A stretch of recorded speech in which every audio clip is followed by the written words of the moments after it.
Well, hello everyone, and welcome to our show, Pick My Brain, which I can't wait for today's conversation. As a little bit of an interesting topic area, over the last 6 years, I've held space for all different conversations. And this one is one that we haven't really focused on yet. So I'm really excited to be welcoming in Rachel very soon. But I want you to think about this. What if the reason people aren't listening isn't your message, but it's your voice? Not because it's wrong, not because you're not capable, but because you haven't shown how to truly use it. Today, we're unlocking something really powerful, the voice you were meant to speak with. And this show, like I said, is pretty unique because we haven't really tackled this conversation before, maybe because we haven't had the right expert before. Well, today we do. But before I kick it off, I just want to acknowledge the traditional custodians of country throughout Australia and recognise their continuing connections to lands, water and community. I pay my respects to them and to their cultures and to the elders, both past, present and emerging. I always want to say thanks to the First Nations elders, leaders and storytellers who have embraced us at Cuppa to share their wisdom with us. We've got a beautiful event coming up called I Belong. If you check it out on our website, I do recommend it. We've got Indigenous wisdom in leadership and how Western leaders should be taking note in the current state of the world that we're in. This is a very important conversation. But today it's all around helping you find your voice. And today we're joined by Rachel Pietsch, who has spent over 30 years, I don't want to age you, Rach, unlocking voices, not just for singers, but for leaders, speakers, teachers, podcasters, and professionals who rely on their voice every single day.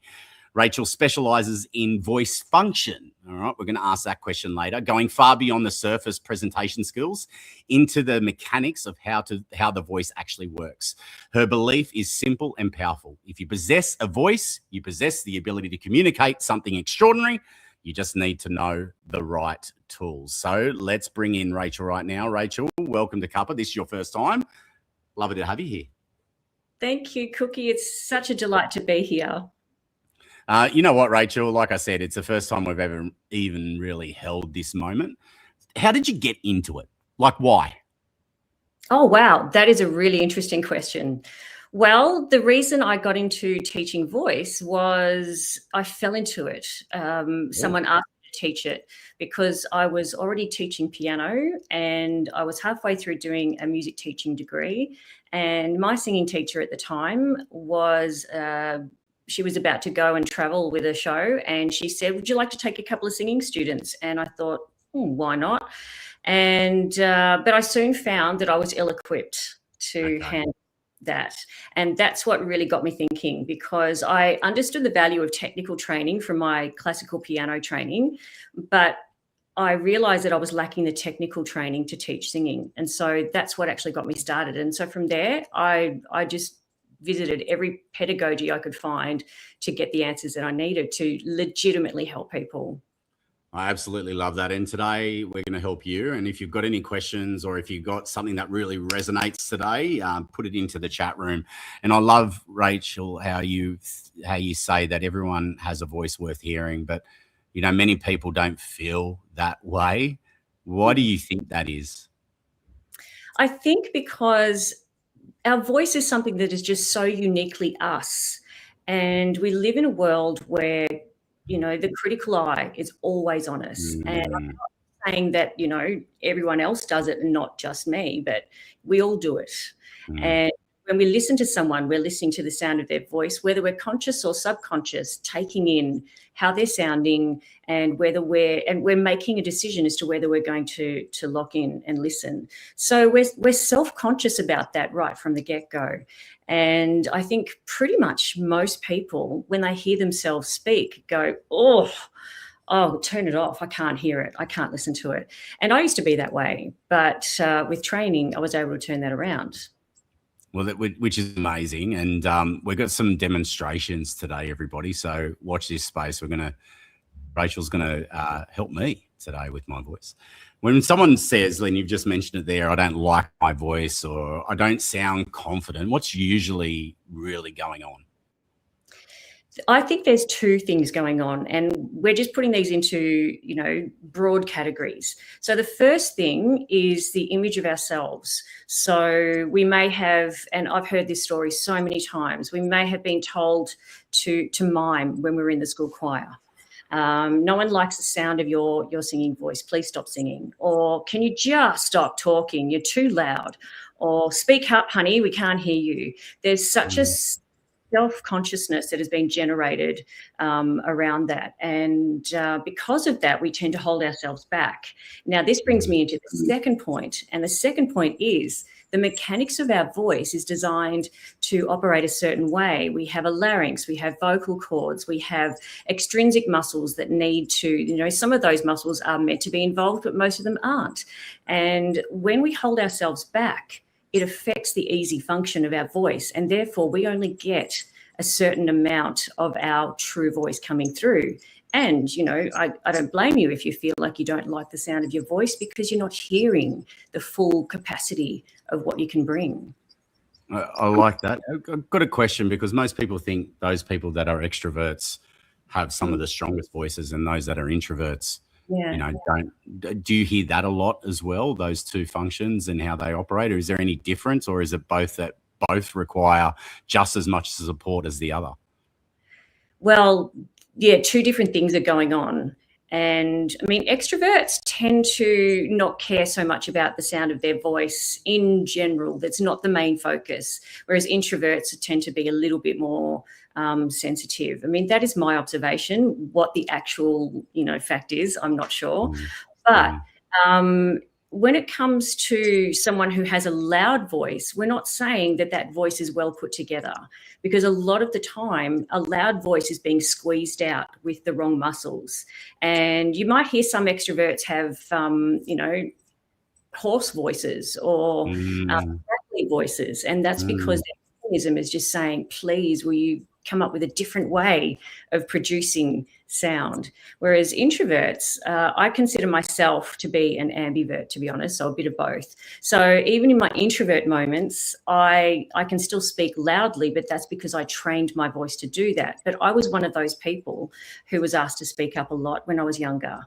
And it didn't go so well when I was teaching music in the classroom, because I had to try and project my voice across, and I ran into trouble pretty quickly in those early days. So from a function perspective, both, too much function and lack of function need exactly the same support, but those supports actually look different. And you mentioned that you're a voice function specialist that's what I mentioned at the start, and that's the way you like to classify yourself. For those people that aren't familiar with that term, what does it actually mean, and how is it different to voice coaching? Yeah, well, I go beyond generic voice coaching, and I'm not dissing anyone who prefers to work at this level, because I think there is a place for everyone. So, for example, if someone came to me for singing lessons, I don't just start playing the piano and have a sing along and then give you tips. Some people do that, and their clients are happy, and that is great. But for what I value, I mentioned before that I learned to value technical training from my piano training. And so when I train someone, I want to get to the bottom of the jar. I want to really understand, why is this not working for this person, and how can we think outside the square and make this happen? So voice function means that we work closely with all the moving parts in your voice through sound. Now, if you were to go to, say, the physio for the first time, often they would ask you to stand up, and they would stand behind you, and they're just studying the way that you move. So they'll ask you to move your head to the left, and they're like, move to the right, bend over. They want to see what's happening with your spine, all that sort of stuff. And then, they can see what's functioning and what's not. Voice function training is exactly the same, but I actually do all those little tests through sound. And what I'm listening for are certain hallmarks to ascertain whether your vocal cords are closing properly, what we call adducting properly. Is your larynx sitting too high and getting in the way of the free stretch of your vocal cords? Is your breathing sitting too high in your chest? Things like that. And how is resonance happening in your body, or basically your vocal tract? So all of those things need to come together and form, like very much a co-working space. So yeah. So I say to people, think of me like either like a voice physio, but I don't have that particular training. Think of me like a voice physio, or your personal sound engineer. I can like that one. actually help you to sound more treble or more bass, and just through sound. That's how I do it. But what are some of the most unconscious habits that you've seen people develop that limit their authority to be able to speak as they speak? Oh gosh, there's a few. There's definitely a few. Mumbling is one of them, and missing syllables when you speak. Not taking the time to pronounce everything. And I think when we're nervous, we tend to speak faster, or if we're on a time limit, we tend to speak faster. That's definitely one problem. And another problem, and this is particular to us Aussies, that is we tend to speak and sing with a closed mouth. We tend to our teeth are too close together, and that's where the mumbling can come in as well. So I work a lot of the time with helping people to slacken their jaw. And when the jaw is shut, I mean, you can tell I just sound really, different. And then when I want to put effort behind that, there's the pushing and the squeezing. And, jaw tension, that transfers straight onto the voice. So, yeah, so mumbling and jaw tension and high breath. That's what I'm saying. Yeah, take high breathing, take high breaths. Yeah. And the reason we don't like high breaths is because when we're nervous, again, we forget to, keep the breath low and slow. So low down, like what we call diaphragmatic breathing. And so if the air is actually taken in our chest and, gets faster and faster and faster, there's two reasons why we don't like this. The first reason is because the air is just so close to our vocal cords. Our vocal cords, they're meant to be shutting and resisting the airflow that's coming up from our lungs. But if we've got a lot of air around here, we're putting our vocal cords under unnecessary pressure to try and keep that air at bay. And imagine the pressure you need to close a door against wind. And that's basically what we're asking our vocal cords to do. And they're not designed to do that, full on. And the second reason we don't like it is because it offsets our larynx. Our larynx is this bit of cartilage here. So our Adam's apple is right here, and our vocal cords live behind that, and our larynx tends to sit upwards. And the reason we don't like that is because it gets in the way of the free stretch of the vocal cords. The larynx is designed to tilt forward as the vocal cords stretch forward and make room for it, and we can get pretty jammed pretty quickly. So it stops us from accessing our full range. So yeah, I absolutely love that and find that really fascinating. In fact, I'm now trying to work out where I am in this whole mix that you, as I do, I start questioning my own ways of being, and I might even ask you that later. So you might want to sync that. You're not self-conscious. Yeah, exactly. Now, if anyone's got any questions, please make sure you put them into the chat rooms. But Rachel, you've worked with auctioneers to corporate leaders to performers. Like, what patterns do you see across all of them? Like, is there any sort of patterns, or is it a different use case that you try and help each person with depending on what their output is? I guess the patterns that I see, a common pattern that I see is the level of self-consciousness that comes into working on your voice. And of course, there's always going to be a small percentage of people that are, naturally confident. And can I say, if you sing karaoke, you are much more likely to be confident in your voice. You just are, because you're out there and you're using it. So I just a bit of Sonia Dada Lover Lover, or Pearl Jam Better Man I'm not too bad on, or I don't know. Mustard Belly, whatever. Yeah. Just get out there and get onto karaoke, because you get to express your voice. And if you think you're a bad singer and you're doing karaoke, then who cares? Because everyone's having a go. It slowly breaks down the self-consciousness if you just get up there and have a go and watch other people have a go. They may sound terrible, but you might sound terrible, but you're all doing it together. And it can be a really positive experience. But back to the self-conscious, when we are super self-conscious of everything going on here, it slows down our progress. So there is a level of, like, I call it a leap of faith, just letting your voice out and overcoming the fears.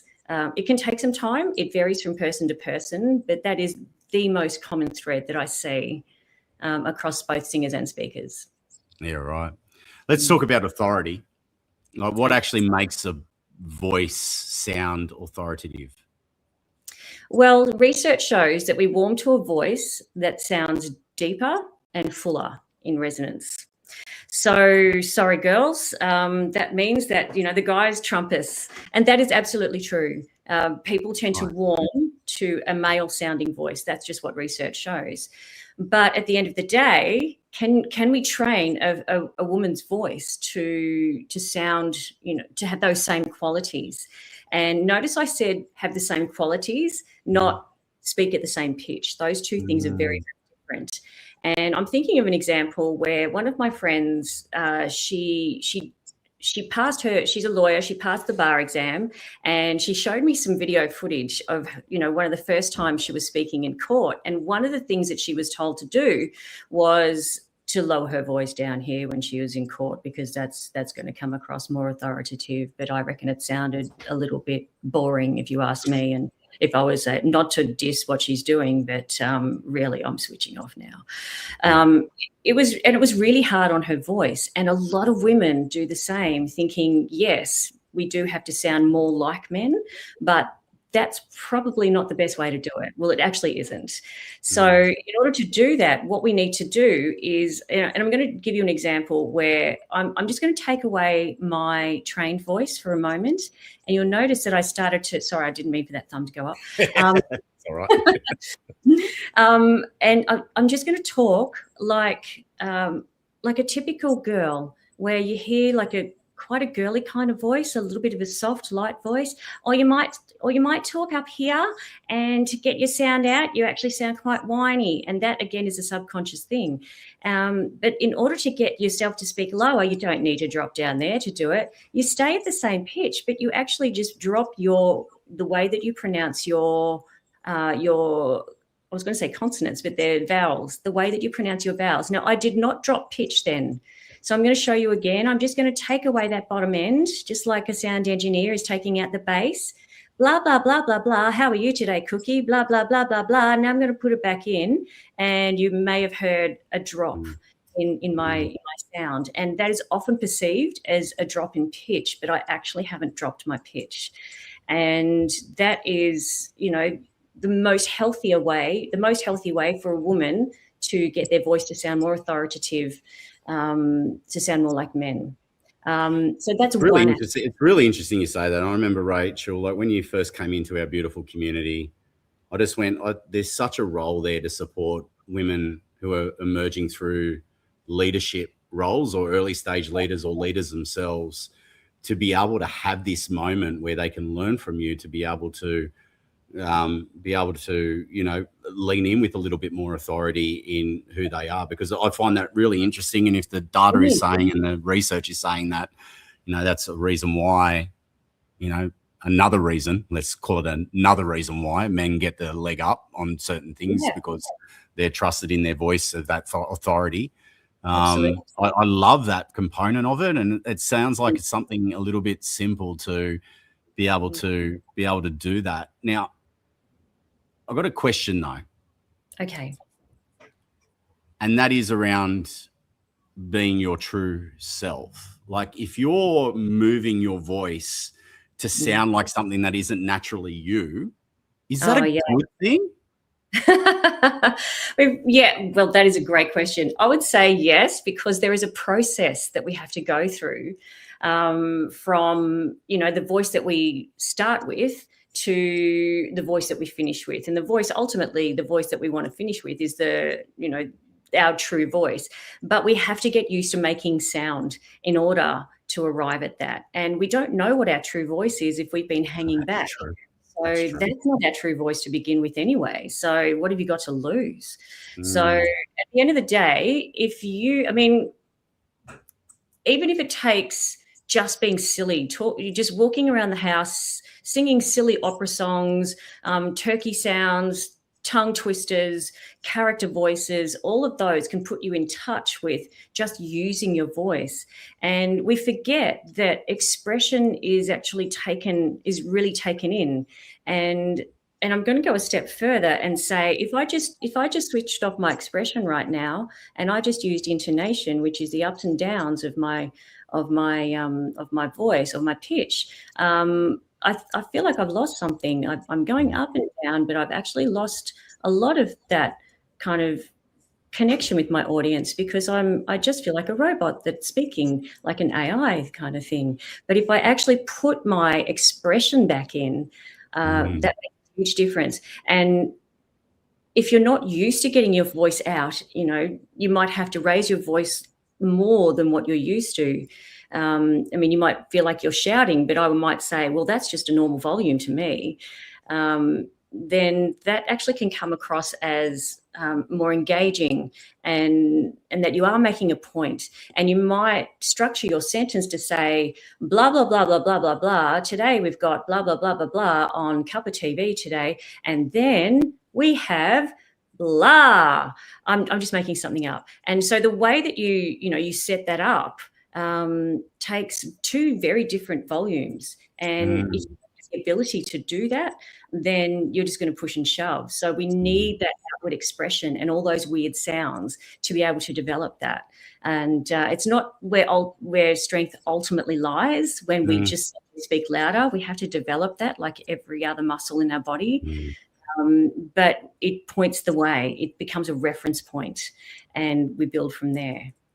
I reckon, Rachel, let's get into some examples of how you support people in this. I reckon let's have a little bit of fun. Let's show people what you do. Okay, so if you have one of these lying around, just a straw. It can be plastic straw. It doesn't have to be metal straw. It doesn't have to be bent. It doesn't have to be straight. It can be short. It can be long, and it doesn't have to be this thin. It can be thicker. Any straw that you've got around the house, absolutely. Never smoked a day in my life. I don't know why I did that, but anyway. I don't know. It's like when you pick it up, what do you do with it? You shove it in your mouth, don't you? So if you are someone who, say you're about to go to speak and you're feeling, oh, gee, I'm feeling a little bit down. My voice feels like it's down here. This is creating sound through this straw is a brilliant way for what I call recalibrating your voice. It can be used in various ways, but I'm going to show you how to bring a little bit of buoyancy and a little bit of lift to your voice. And it also really helps people. I worked with a lady who had chronic asthma. 3 times a day she was on her pupper, and she would talk and the croakiness would come up. Putting her onto this, and it dramatically reduced the difficulty she had speaking. And I was actually quite surprised. I'm like, just try this and see how this goes.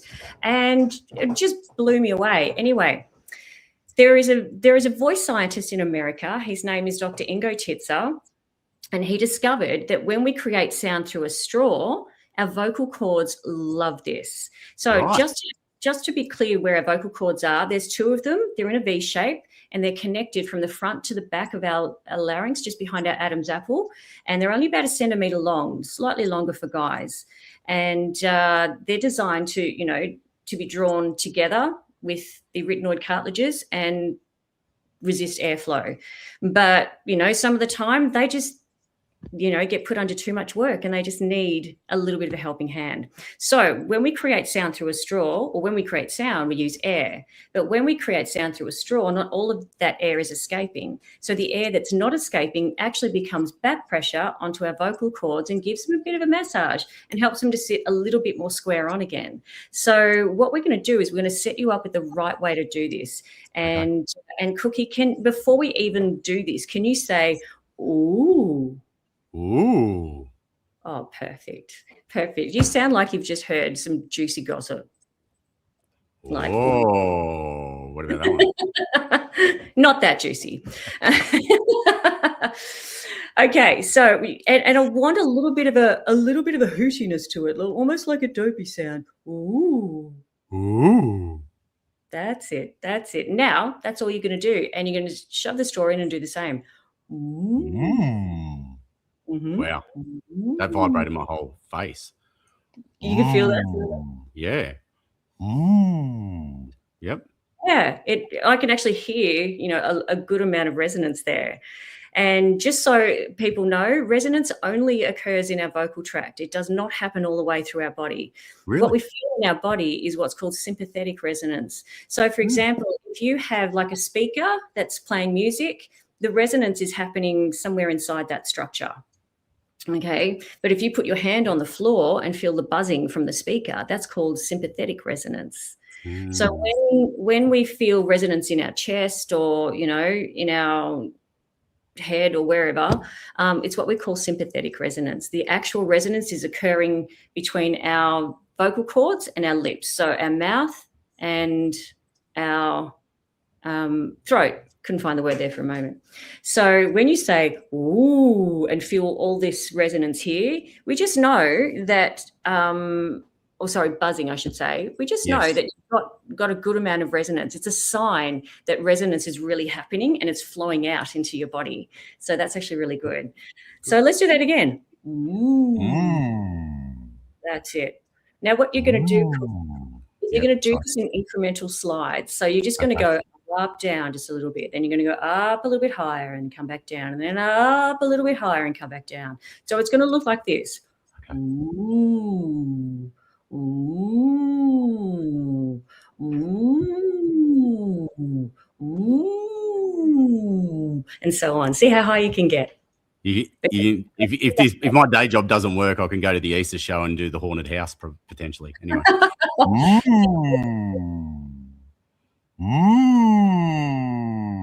Yes, even go a little higher. That's it. Cool. Now I wonder if you can make the bottom louder than the top. So rather than getting loud as you go higher, keep the loudness in the bottom and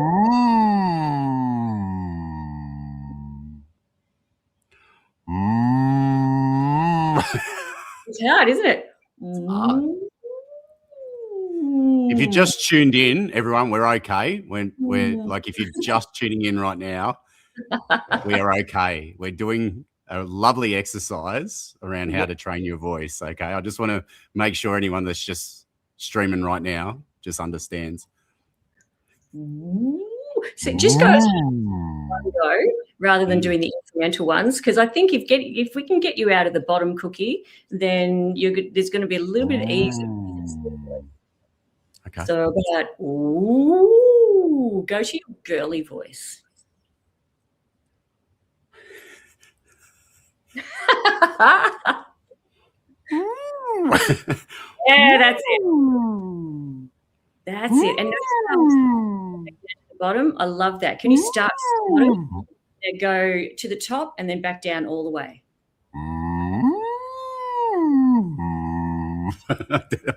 Is that all right?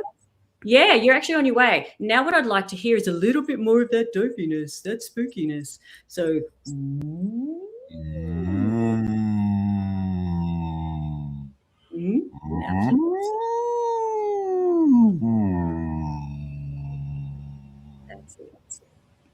That's great.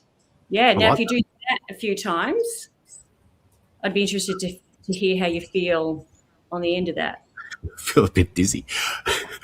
Oh, do you? No, I'm all right. Okay.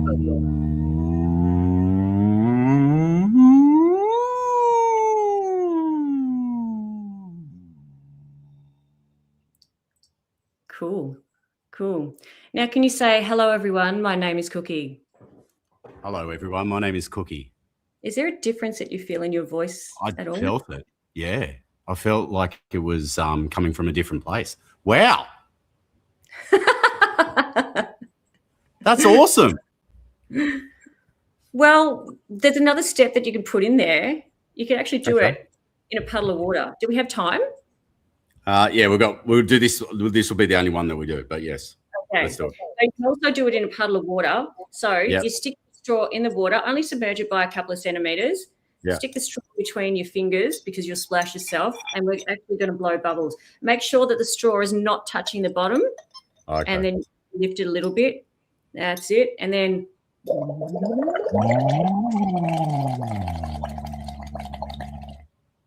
I think I did this with my coffee cup this morning, and I spilled all my coffee all over me.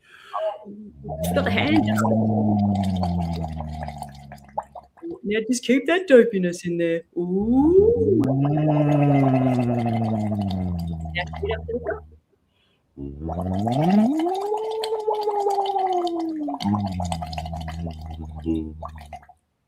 That's it. That's it. You got That's it. Yeah. Yeah. Did your voice like that better than not in water, or did it like it out of water? I think it liked it in both ways, in all honesty, but I think both ways felt effective. I really enjoyed that. Yes. And how would you describe what your voice is feeling right now? Like you said it came from a different place, or does it feel a little bit light? I think there was also the component when I came into our conversation today. I had a pretty heavy, intense morning as well. And I think that I was leading in with my voice without it properly being there because, like you said, I felt up here instead of down here. Now I don't feel like that. Like literally now I don't feel like that. I feel like this is coming up from a different place and space, which is epic.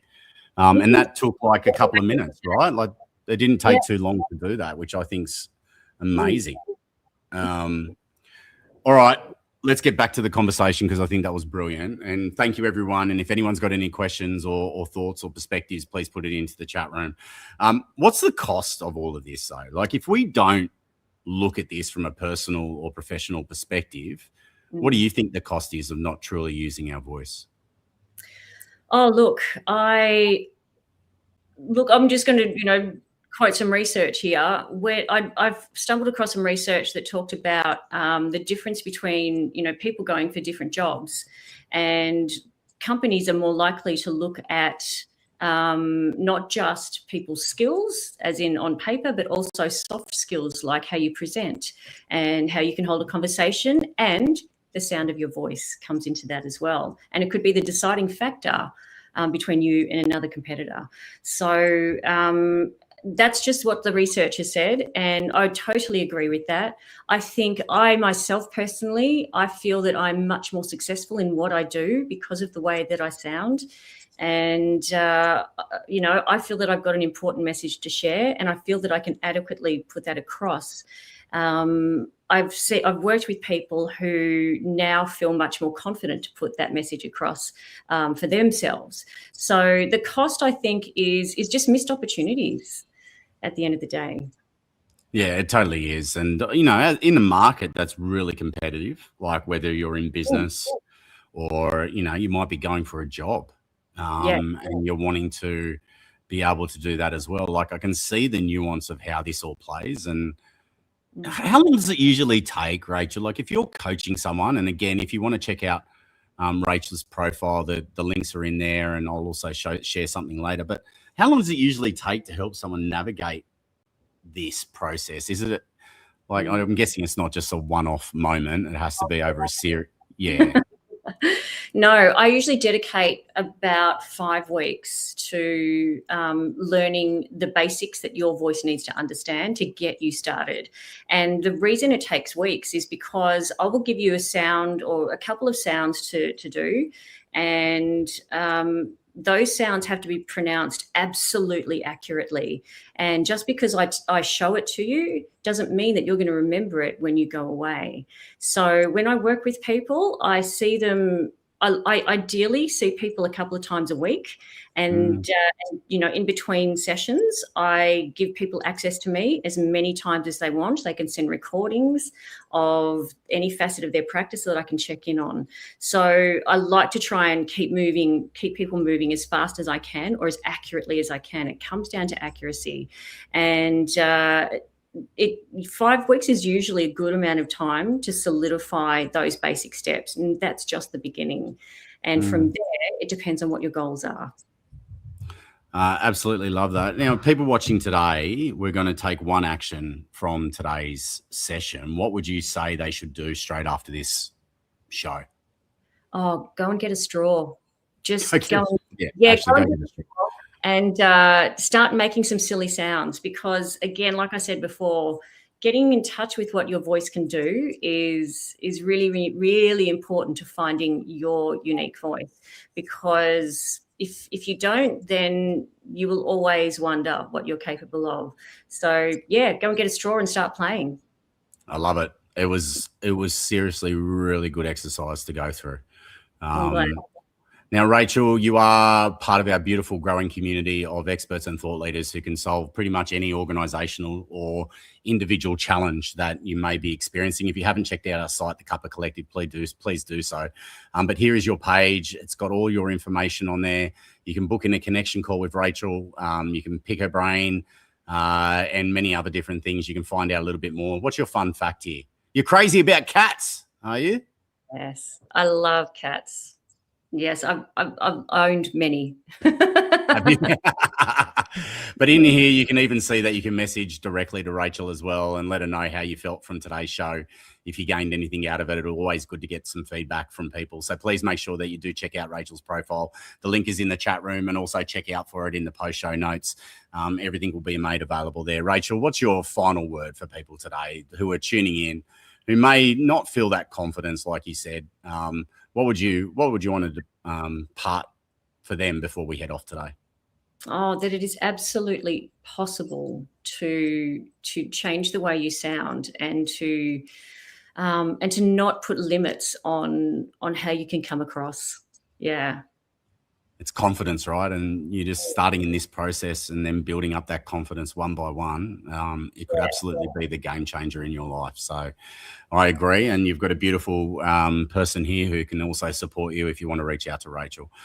Rachel, thank you so much for being part of today. And thank you for sharing some a way for us to be able to work on our voice. I'm going to continue playing with my silly voices and noises. And really do appreciate you being part of our beautiful community. Oh, thank you so much, Cookie. It's been an absolute delight and a pleasure. Thank you. And everyone, thank you for being a part of today's show. Now, wherever you're watching today, whether it's on YouTube or LinkedIn or StreamYard or wherever you are today, I just want you to know that Cuppa is here to tackle some of the biggest conversations in life as well. We've launched this beautiful circle community. If you go to cuppa.tv, you can join our community. We're going all in on being human. There is no algorithm. There is no AI-driven content. It is all content that is going to resonate with society in all different topic areas. Our lovely group of community members are also sharing their wisdom through those environments, through the shows like with Rachel today, and also many other different ways as well. So please do go to cuppa.tv, join our community. We are only in the early stages of launching this, so please bear with us over the coming months. But yeah, watch this space, and in particular, make sure you tune into other shows that we do have coming up. It's been an absolute pleasure to be with you today. Go get your straws and start doing those voice exercises, and we'll see you soon. See you later.